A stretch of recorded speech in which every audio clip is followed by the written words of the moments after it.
आप सभी का आपके अपने YouTube channel legal and social awareness में बहुत बहुत स्वागत है। मैं एडवोकेट करीम। आज की वीडियो में बात करने जा रहा हूं, गिरफ्तार किए गए व्यक्ति के कानूनी अधिकार क्या होते हैं। बहुत ही महत्वपूर्ण लीगल राइट्स हैं उन व्यक्तियों के जिनको कि पुलिस के द्वारा गिरफ्तार कर लिया जाता है। साथियों, मैं जानता हूं कि आपने मेरे चैनल को सब्सक्राइब किया हुआ है। अगर आप पहली बार मेरे चैनल देख रहे हैं तो मेरे चैनल को सब्सक्राइब करें और सब्सक्राइब के बगल में बने हुए बेल आइकॉन को प्रेस करें, जिससे कि भविष्य में मैं जो वीडियो अपलोड करूं उनका नोटिफिकेशन आप तक पहुंच सके दोस्तों। और अगर मेरे द्वारा कानून की जो जानकारियां दी जाती हैं वो जानकारियां आपको अच्छी लगती हों तो मेरे वीडियोस को लाइक किया करें, अपने दोस्तों में शेयर किया करें, जिससे कि कानून की महत्वपूर्ण जानकारियां ज़्यादा से ज़्यादा लोगों तक पहुंच सकें। तो साथियों, शुरू करते हैं आज का वीडियो और देखते हैं कि गिरफ्तार शुदा व्यक्ति के कौन कौन से महत्वपूर्ण कानूनी अधिकार होते हैं। साथियों, भारतीय संविधान के अनुच्छेद 22(2) और दंड प्रक्रिया संहिता की धारा 57 और 76, इनमें कहा गया है कि किसी भी व्यक्ति को जिसको पुलिस गिरफ्तार करती है, गिरफ्तारी के समय से 24 घंटे से ज्यादा उसको पुलिस कस्टडी में नहीं रखा जा सकता। यानी कि बात साफ है कि 24 घंटे के अंदर उस व्यक्ति को जिसको कि गिरफ्तार किया गया है संबंधित मजिस्ट्रेट के समक्ष पेश करना होता है। और गिरफ्तारी वाले स्थान से लेकर मजिस्ट्रेट की कोर्ट तक जाने का और आने का जो समय होता है, उस समय को इन 24 घंटे में जोड़ा नहीं जाएगा।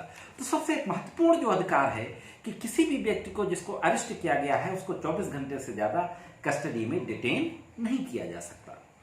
साथियों, दंड प्रक्रिया संहिता की धारा 50(1), इसमें प्रावधान दिया गया है कि जिस व्यक्ति को पुलिस गिरफ्तार करती है या कोई भी इन्वेस्टिगेटिंग एजेंसी गिरफ्तार करती है, जैसे सीबीआई हुई, सीआईडी हुई और एनआईए हुए, तमाम तरीके की इन्वेस्टिगेशन एजेंसीज हैं, किसी भी व्यक्ति को अगर गिरफ्तार करती है तो उसको उसके समस्त गिरफ्तारी के कारणों से अवगत कराया जाएगा।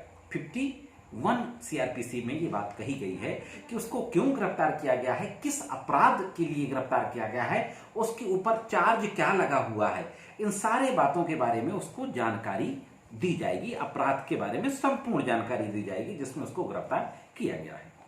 धारा 50 सीआरपीसी की सबसेक्शन 2 में कहा गया है कि अगर उस व्यक्ति को जिसको गिरफ्तार किया गया है, अगर नॉन वेलेबल ऑफेंसेस से अलग किसी अपराध में गिरफ्तार किया गया है, तो उसको इस बात की भी जानकारी दी जाएगी कि उसको जमानत लेने का अधिकार प्राप्त है।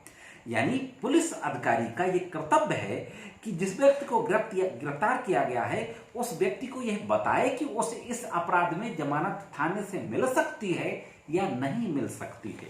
साथियों, धारा 50(a) जो कि 2006 में अमेंडमेंट करके सीआरपीसी में जोड़ी गई, 50 का ये कहती है कि गिरफ्तारी की जानकारी उस गिरफ्तार किए गए व्यक्ति के परिवार वालों को, उसके रिश्तेदारों को दी जाएगी, या जिसको वो नामित करे तो उसको उस व्यक्ति के गिरफ्तार करने के संबंध में संपूर्ण जानकारी उपलब्ध कराई जाएगी, इमीडिएट, विदाउट डिले। साथियों, अनुच्छेद 22(1) ही भारतीय संविधान का यह भी कहता है कि जिस व्यक्ति को गिरफ्तार किया गया है उसका ड्यूरिंग इंटरोगेशन यानी पूछताछ के दौरान उस व्यक्ति का यह संवैधानिक मौलिक अधिकार है अपने पसंद के अधिवक्ता से मिल सके। यह उसका एक संवैधानिक मौलिक अधिकार है। इसी के साथ साथ धारा 41D में भी यह प्रावधान दिया गया सीआरपीसी में। तो यह संवैधानिक मौलिक अधिकार के साथ साथ एक महत्वपूर्ण विधिक अधिकार भी है कि वह अपने मनपसंद अधिवक्ता से मिल सके जिससे कि पूछताछ की जा रही है। इसी के साथ साथ धारा 54 में कहा गया है, धारा 54 में कहा गया है कि उस व्यक्ति को जिसको गिरफ्तार किया गया है उसको संपूर्ण चिकित्सा सुविधा उपलब्ध कराई जाएगी, उसकी जांच की जाएगी, संपूर्ण इंटायर मेडिकल इंस्पेक्शन होगा। मेडिकल इंस्पेक्शन के बाद उसकी जो कॉपी तैयार होगी, मेडिकल रिपोर्ट तैयार होगी, उसकी एक कॉपी उस व्यक्ति को दी जाएगी जिसको गिरफ्तार किया गया है, या उसको दी जाएगी जिसको गिरफ्तार किया गया व्यक्ति कहता है। साथ ही साथ गिरफ्तारी के नियमों में यह भी शामिल है कि जिस व्यक्ति को गिरफ्तार किया जाता है उसके पास से जो तलाशी ली जाएगी, उस तलाशी में जो भी चीजें उसके पास से रिकवर होंगी उन सारी चीजों की एक सूची बनाई जाएगी और उस सूची बनाने के बाद उसकी रसीद उस व्यक्ति को प्राप्त कराई जाएगी और उस संपूर्ण बरामद सामान को, जो कि गिरफ्तार व्यक्ति से बरामद हुआ है, सुरक्षित जगह पर रख दिया जाएगा।